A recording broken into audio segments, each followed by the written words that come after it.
What's up, everybody? Dante here. This is my little initial thoughts for the Zoom Podtrak P8, right?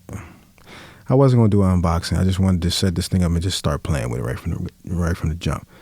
Now, one of the things that I've seen that I'm kind of not feeling is that when you go into the menu setting for the microphone you're using, it's very limited, but very basic and straight to the point. So you go into the mic setting, and it'll ask you low cut, your limiter, your low cut, the tone, and the de-esser. And that's it. Now, the Rodecaster Pro, when you go into the settings, they'll ask, have big bottom, the effects, noise gate. This has noise reduction. Some people prefer the noise reduction over the noise gate. Now, on my Rodecaster Pro, I don't turn the noise gate on because when I was using it, it was going in and out. What happened was I'll be recording, then you'll hear it like cut out and then come back in. So I kind of turned that off and just left it off. And ever since then, I've never really had issues with it. But a lot of people would prefer the noise reduction over that. So to each his own, which one you prefer. But this just came out. So there is no software updates yet to kind of put it on par with the Rodecaster Pro as far as software features, because the Rodecaster Pro's been out a couple years now, and when it comes to customization within the software, you can do every little bit. Like if you're an audiophile and you know what you want to hear, and you know how you want it to sound, you can tinker with it to get it to where exactly how you want it. So you can't beat that when it comes to like features. And that's it when it comes to the customization. Now, you have 6 XLR outputs here. Color-coded, if that's a thing for you. Don't really care. But there's the 6th channel allows you to use USB like FaceTime calls, Skype calls, those type of things when it comes to a USB connection. Now, the problem with that is if you're using a USB, you can't use the XLR output, so that takes one of your slots. Still got 5. Depending on how many people you have on your podcast, to each his own. You have 6 headphone, outputs. They use the 3.5 headphone jack, not the I forgot the adapter size, but you don't use that one, full size one. Rodecaster Pro uses the full size one. Prefer that. So you ain't got to screw it off and you might lose it, roll it, those type of things. Now the color coder is matched with the XLR output. That's a thing for you. Like I said, it's easy. Now it has 9 sound pads here. Now in the settings, you can have up to 4 banks of customization of sounds or whatever. Like just say you did an interview off air, right? Not on camera. And it was all audio. And you wanted to do your podcast and talk about this interview you had with this particular person, you can put that on a sound pad, talk about it in your intro or whatever, then hit that, and it'll play the interview right then and there. So, little things like that. You can do with both of them, but it's just something that you can think about, down the line, or a custom intro, custom outro, little sounds you want to throw in there that's personalized the way you want them to be within your show. You could do that as well. But let's go on and listen to these sound pads. There's 9 of them, so.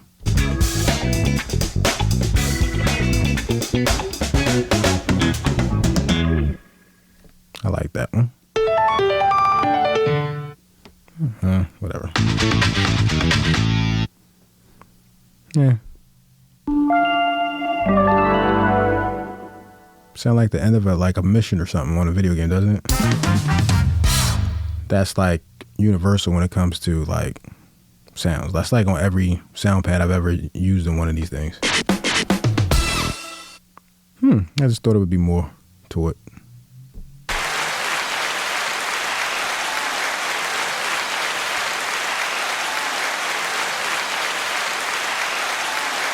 Okay, how long was it gonna go?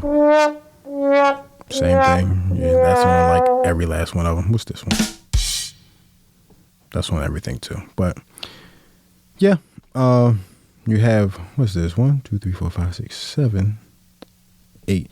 Now the 8th one is is the volume rocker for the sound pads, right?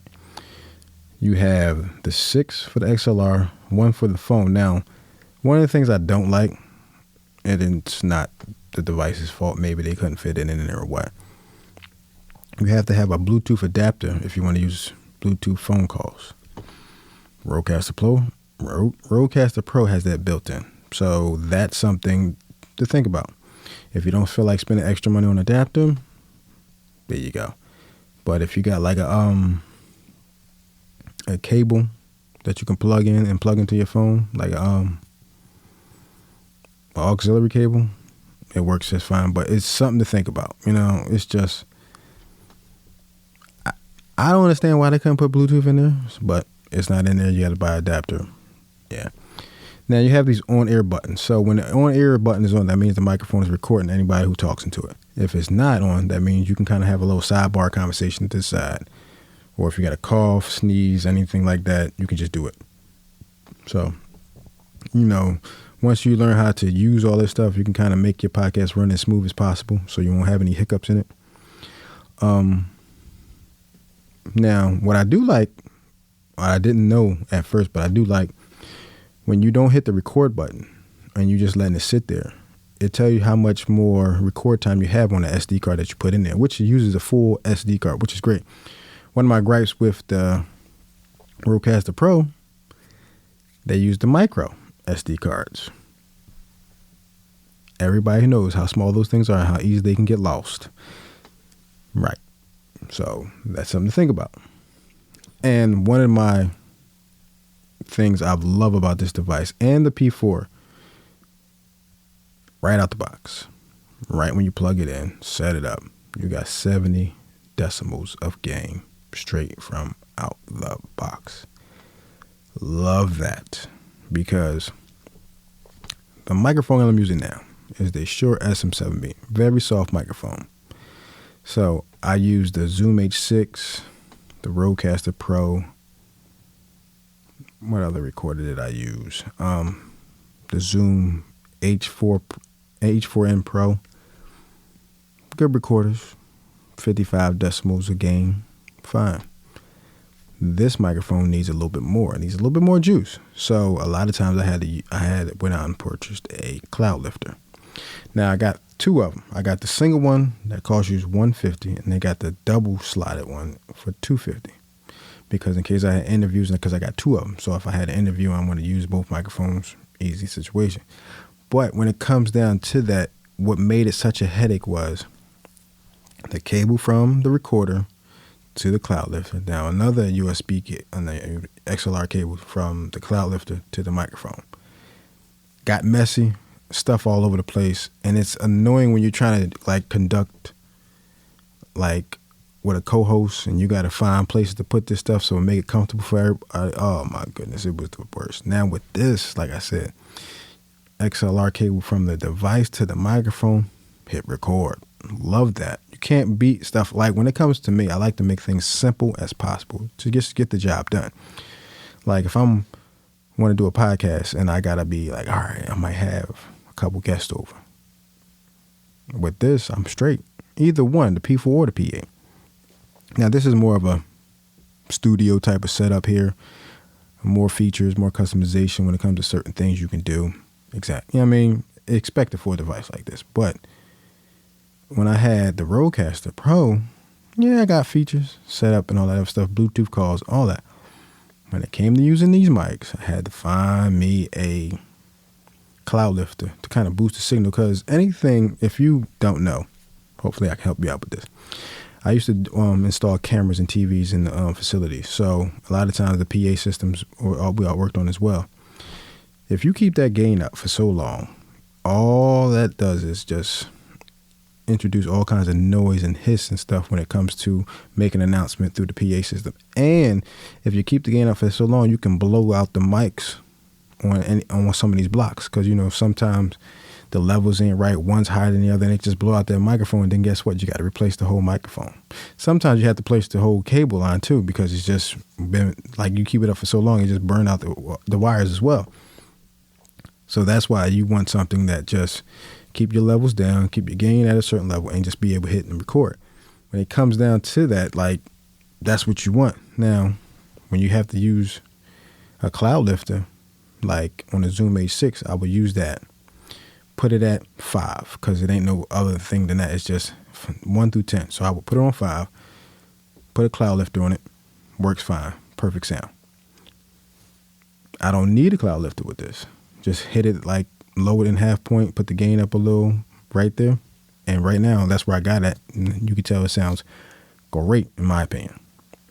So those are things you have to think about if you want to do a podcast or using these microphones just in general. Like maybe you're doing a video, right? And you're using a recorder. Yeah, you could just plug and play, but then you have to turn the gain up so high. Like I said, that also can blow out your mics if you have that for a long period of time. And then you introduce more, like it's like a camera, you know, that noise, that graininess look and all that noise that's in your picture. Same thing with microphones. You hear a lot of hiss and noise in the background. So something to think about. For me, my next podcast, I will be recording on this and editing and everything like that. So I will be using this from now on. Now the P4 is like my little, it's going to be my go-to on the travel. Somebody's like, yo, Don, I want to record a podcast. All right, I want to do this. No problem. I got you. Grab my P4, a couple of leads, XLR cables, you know, a power source, a power adapter for the P4, because I don't like using batteries because, you know, batteries die on you. So some consistent power with the DC power net connected to it. Good to go. You see what I'm saying? Like a couple of microphones, a couple of XLR cables, the P4 ready to go. That's how this is. If you want to bring a bigger bag or a case to put it in, you can do that. So it's options out there. Now, like I mentioned before,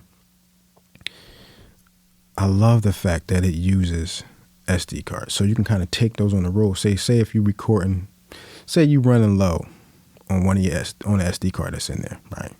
You can have a pack of them, a couple of them more. So, and then if you want to go into the next interview, swap right out. The micro SD ones, like, I just, like, look, sometimes I almost lost it a couple of times. So that's for me, that's one of the annoying things about the Rodecaster Pro. One thing about this, will remind you of that a lot of these buttons are very tactile, a little clicky.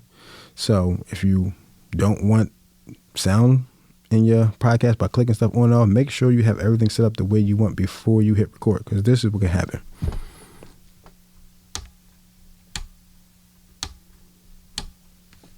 See what I'm saying? Like that can be in your show. And the record button too.